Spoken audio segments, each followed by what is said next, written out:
growth matrix evaluator. So I'm going to show you this tool, and you're going to like this. It's so fun. Big, small, easy, and difficult.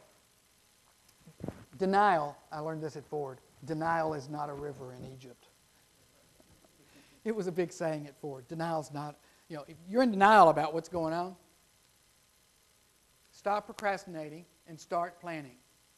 So I'm going to pause for just a moment and put this other projector up on the table, and I'm going to show you how to use this big and easy analysis.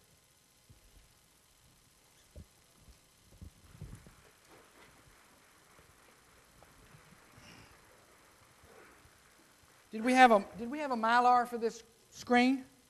Oh, here it is.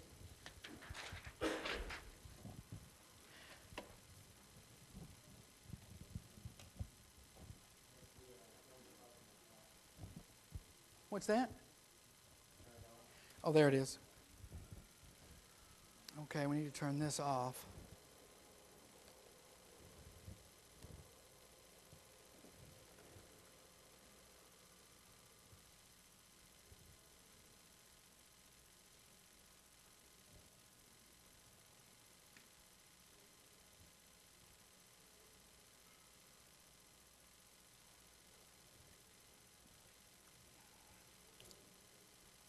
About this tool, I never really thought about using it after I left Ford, and I was meeting with my kids.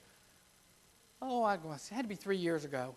And Keith said, I asked him, well, what are y'all going to do? I have dinner with him one night a month. I said, what are y'all going to do next month to grow your sales? And Keith said, well, I'm sick of all the auto parts stores selling all the alternators and starters. And we used to sell alternators and starters, and we don't sell anymore.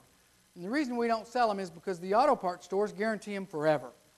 And so we're going to start marketing alternators and starters and guaranteeing them forever so we can compete with the new auto parts stores.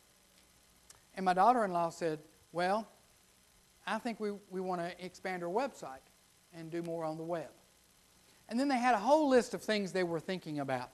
And everybody in the room, when you stop and think about it, you've got a lot of things rolling around in your head on how you might increase sales.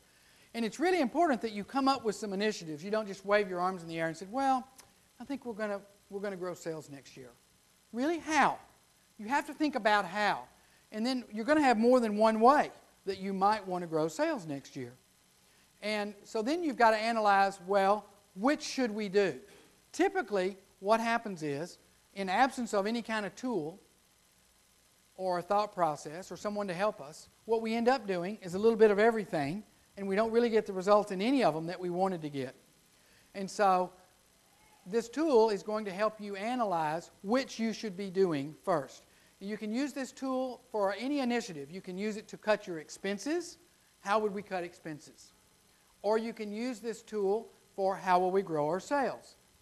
And everybody's going to be real shy, so I'm going to give us one or two initiatives to show you how the tool works. And then I'm going to ask y'all for some initiatives. And we're going to diagnose them here on the projector. And it's a cool thing, and I like seeing you do it like you could do this process with your salespeople. Okay, guys, how can we grow our sales? Take their ideas. As soon as you train them to think like because you're the owner. From their perspective, they just want you to write more checks. As soon as you get them to think more about how you're thinking, about how to grow, and how we analyze the growth initiatives, then they won't say, oh, another bullcrap mandate from the boss. He thinks we can do, jump tall buildings or whatever. So you get them bought into the plan. So we label the top of this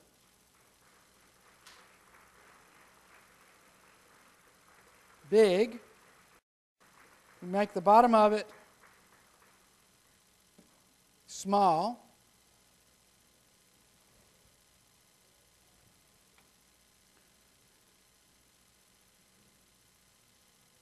This side we're going to make easy. What do we use on this side?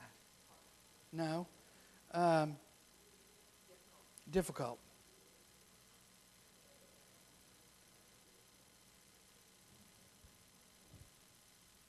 Big and easy, small and difficult.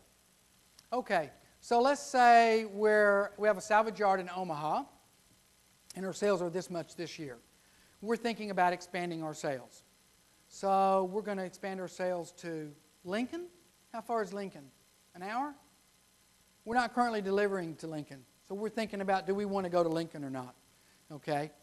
Are the results from this initiative likely to be big or small? And we would probably define that in terms of dollars, counts, percentages, something.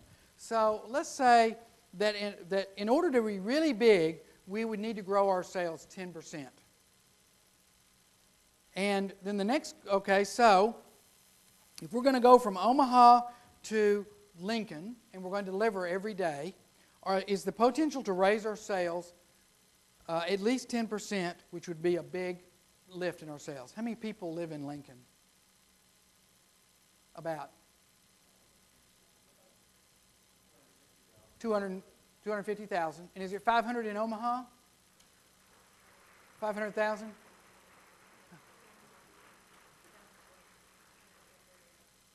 About 1 million in the Omaha metro area. So 1 million here, 250,000 there. So we'd have how much, I'm thinking about the penetration to go from Omaha to Lincoln and what is the potential to raise the sales. 10% seems, we could do 10% if we pulled it off, if we did a good job of it. So if we think about the results, I'm going to make it here, okay, which is like 8 points of the 10%. Okay, now, is this initiative going to be easy or difficult? Let's think about easy and difficult. Because it's more than just, is it going to be hard? It's about resources. It's about money. It's about marketing. There's a lot of things that go into making this easy or difficult. For instance, if we're going to grow our sales in Lincoln, we don't currently go to Lincoln, how will people know to order from us?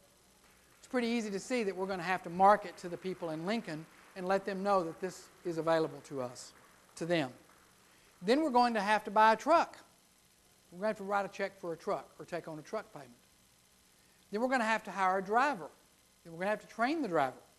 Then we're going to have to go back and train the guy that loads the trucks and routes the deliveries and whatever that means.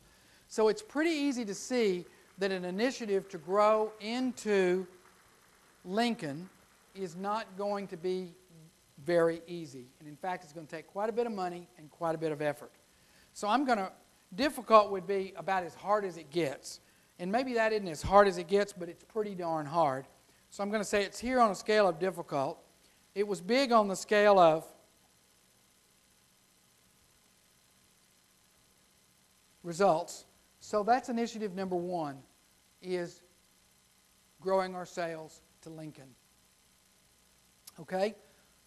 I'll make up another one for you. We're not selling extended warranties currently. We don't sell any extended warranties. We want to add selling extended warranties. Now, I know in Pinnacle there's a provision for you add 10% to the price for 1 year, 20% for 2 years, and 30% for life. In other systems, you can obviously do those calculations manually, whatever. One of the advantages that I love about selling extended warranties is if something was $100 and we want to sell it with a lifetime warranty, we tell the customer it's $130 and I guarantee it for life. Now, first, that's a pretty powerful statement because who else is the customer going to call that will tell them I have a part and it's guaranteed for life? Whether they buy the warranty or not, they must think the product must be better or you wouldn't be offering the warranty on it. Now, people are smarter about warranties, extended warranties, than they used to be, too, and they know that they're high margin. So they say, well, Pete's has that part for $100. They say, well, I can sell it to you for $120 with a 2-year warranty. Well, we buy a lot of stuff from Pete's. I'll tell you what, I'll guarantee it for 90 days, if that's your standard warranty, or 6 months, and it's $100. So it's a game of numbers. So instead of haggling from the point at which we wanted to sell down to something, we haggle from the higher point with the warranty back down to there. And the game of numbers says you're going to get more sales with the warranties. A lot of them you won't. And people say, well, oh my God, well, what are we going to sell warranties on? We sell them on everything. Well, what do you mean you sell them on everything? We sell them on everything. We sell them on air conditioning compressors. We sell them on engines, axles, taillights, wheels. What do you mean you sell them on wheels? You can't sell a lifetime warranty on a wheel. I'm talking to a customer on the phone. Well, why are you buying a wheel? Well, because my daughter hit a curb. If she hits another curb, bring the wheel back. We're going to give you another one.